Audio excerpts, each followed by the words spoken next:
जनी जय। सदगुरु तुम्हारे प्यार ने जीना सिखा दिया,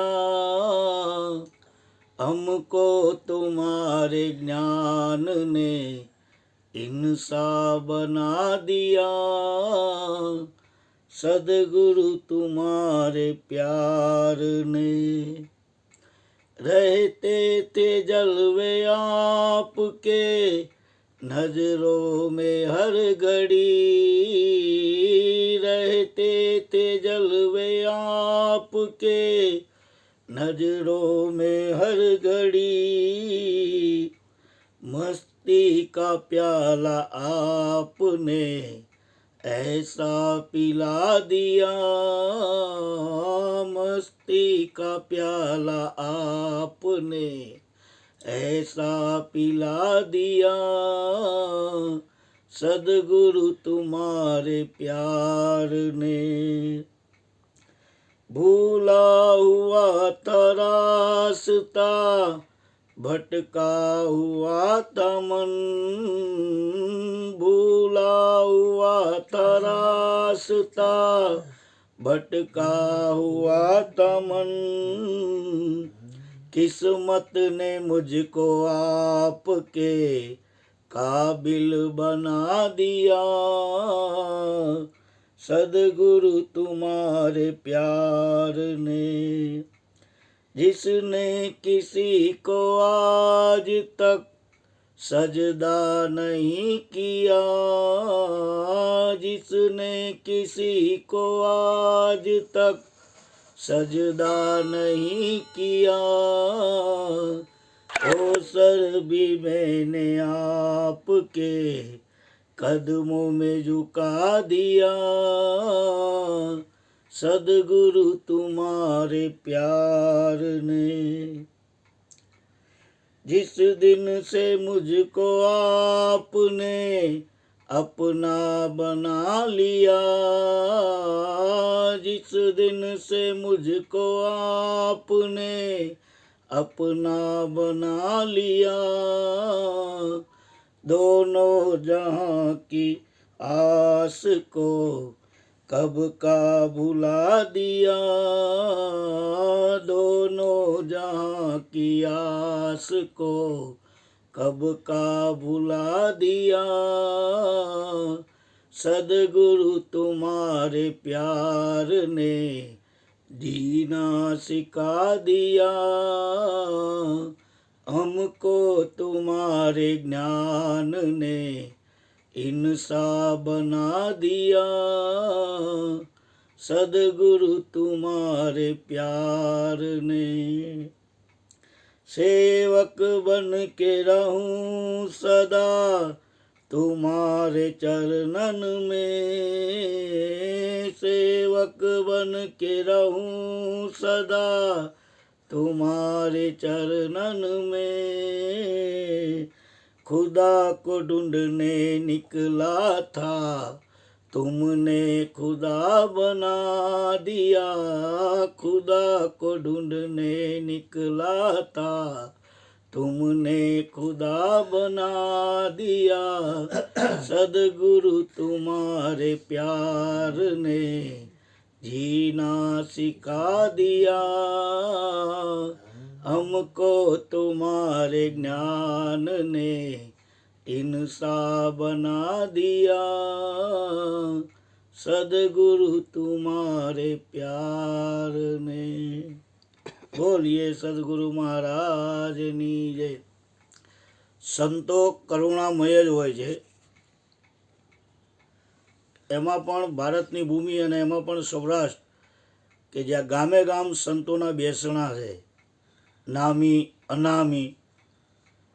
ઘણા લોકોએ દર્શન કરવા દુનિયામાંથી આવે છે સૌરાષ્ટ્રની ભૂમિમાં, કારણ કે સૌરાષ્ટ્રની ભૂમિ એ સંતો મહંતોને પ્રભુની ભૂમિ રહી છે. આદિકાળથી રામ જન્મ્યા અયોધ્યામાં, એમને પણ વનવાસ કાપવા સૌરાષ્ટ્રમાં આવવું પડ્યું. કૃષ્ણ જન્મ્યા ગોકુળમાં, તો એમને પણ દ્વારકા રાજ કરવા આવવું પડ્યું. રામાપીર જન્મ્યા રણુજામાં, તો એમને પણ દ્વારકા તો આવવું જ પડ્યું. ગઢ ગિરનાર આવવું પડ્યું, ત્યાં પાઠ કર્યો રામાપીરે. મીરાબાઈ જન્મ્યા રાજસ્થાનમાં, તો એમને પણ આવવું પડ્યું. સૌરાષ્ટ્રની ભૂમિ તપોભૂમિ છે. તો આજે એવા જ ગઢ ગિરનારના એક સંતની વાત કરવી છે, જેને દુનિયા જાણે છે.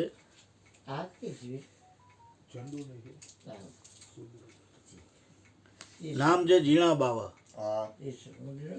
વર્ષો પહેલા જૂના જમાનાની અંદર ગઢ ગિરનારમાં પૂનમ કે બીજ હોય ત્યારે સંત મેળાવડો થાય. કોઈ પણ સંતને આશ્રમે કુટિયાએ. તો એક દિવસ ઝીણા બાવાની મઢીએ સંત મેળાવડો હતો. દત્ત ભગવાનના શિષ્યો બધા હાજર. ઝીણા બાવા નામ ઝીણો પણ શરીરે હતા જાડા. એટલે બધી ભજનની થોડો ઉડતી બધું ચાલતું હતું. એની અંદર કોકે એમ કીધું કે બાવા તમારું નામ બદલી નાખો. તો કે કેમ? તો કે બાવા તમારું નામ છે ઝીણો પણ શરીરે તો છો જાડા. તો કે ના બાપ, મારું જેવું નામ છે એવો જ હું છું. તો દત્ત ભગવાનના શિષ્ય કે એવું હોય તો પ્રમાણ આપો. કે પ્રમાણ આપું પછી તો માનશો ને? તો કે હા. તો ચલમ ફરતી ફરતી આવી એમની જોડે. એટલે ચલમમાંથી ગાંજો અને કાંકરી બધું કાઢી નાખ્યું. ચલમ કરી નાખી કોરી. બધાના હાથમાં બતાવી કે જોઈ લે આમાં કાંઈ છે, આડું કાંઈ છે? તો કે ના. કે નથી ને આડું? તો કે ના. ચલમ માથે મૂકી જય ગિરનારી બોલે છે, અને ચલમની હોરો બહાર નીકળીને બતાવે. એટલે દત્ત ભગવાન પણ ત્યાં બેઠેલા હોય છે. દત્ત ભગવાન કહે માંગો બાવા, માંગો એ વરદાન આપું. કે વરદાન જોઈએ મારા માટે નહીં, લોક કલ્યાણ માટે, જેનાથી વિશ્વનું કલ્યાણ થાય. તો કે બોલો. કે આ ગિરનારની પરિક્રમા કરવા માટે સાધુ સંતને તપો બળી જે વ્યક્તિ હોય એ જ વ્યક્તિ ગિરનારની પરિક્રમા કરી શકે. કારણ કે આવા જ હિંસક, દીપડા, વીછી, સાપ, ઘણા એવા વન્ય પ્રાણીઓ છે કે જેનાથી લોકોને ભય લાગે, લોકો આવે નહીં. એટલે કે એવી તમે વરદાન આપો કે જેના થકી લોકો ગિરનારની પ્રદક્ષિણા કરી શકે. એટલે દત્ત ભગવાન કે તથાસ્તુ. કે કોઈ માર્ગ ભૂલે પરિક્રમાની અંદર તો એને માર્ગ બતાવનારો ભૂમિઓ મળે. તો કે તથાસ્તુ. કોઈની ઉપર કદાચ વીછી ચડે તો વીછી ઝેર ત્યજી દે 5 દિવસ. સાપ ચડે કાળોતરો તો એ સાપ પણ પોતાનું ઝેર ત્યજી દે. અને હિંસક પ્રાણી જોડ દૂરથી એને દેખાય હાવજ, તો એ હાવજ પોતાનો માર્ગ બદલી દે. એટલે આવા 5 વરદાન માંગ્યા ઝીણા બાવાએ. દત્ત ભગવાને કીધું તથાસ્તુ.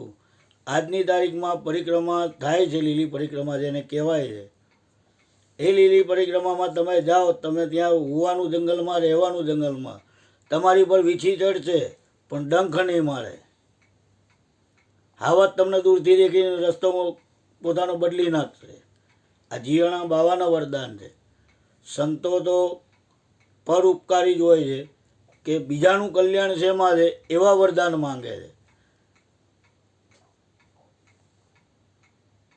એક બીજા સંત છે, અનામી છે અને નામી પણ છે. કે રાજકોટના આંગણે હરજીવન બાપા જેવા સંત થઈ ગયા. કે સૌરાષ્ટ્રમાં તો નામ પ્રખ્યાત જ છે, કદાચ બહાર ના હોય. બહાર પણ છે અત્યારે તો યુટ્યુબના માધ્યમથી વિડીયો જાય છે. એટલે યુટ્યુબના માધ્યમથી તો લોકો જાણે છે. એટલે આવા સંતો સૌરાષ્ટ્રની ભૂમિમાં ગામે ગામ છે. જો કોઈને દર્શન કરવા હોય તો સૌરાષ્ટ્રની ભૂમિમાં આવે તો ગમે તેવો અધમ પાપી હોય, અધમ કૃત્યો કરતો હોય તો એના પણ માણસ બદલાઈ જાય છે. કારણ કે આ પાવન ભૂમિ છે સૌરાષ્ટ્રની ધરાએ. બોલીએ સદગુરુ મહારાજની જય.